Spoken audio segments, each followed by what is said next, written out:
I'm also troubled by not what Senator McCain says, but what members of the party say. And it is permitted to be said such things as, well, you know that Mr. Obama is a Muslim.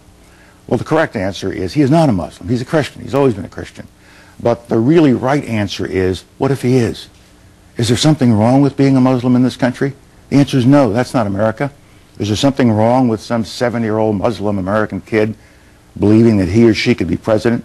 Yet I have heard senior members of my own party drop this suggestion. He's a Muslim and he might be associated with terrorists. This is not the way we should be doing it in America.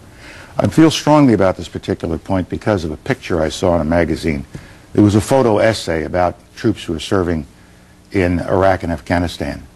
And one picture at the tail end of this photo essay was of a mother in Arlington Cemetery.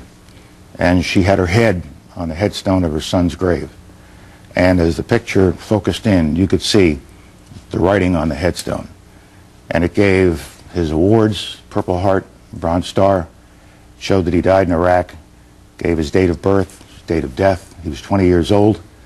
And then at the very top of the headstone, it didn't have a Christian cross.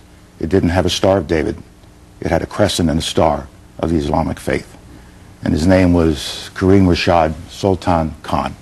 And he was an American. He was born in New Jersey. He was 14 years old at the time of 9/11. And he waited until he can go serve his country, and he gave his life. Now, we have got to stop polarizing ourselves in this way.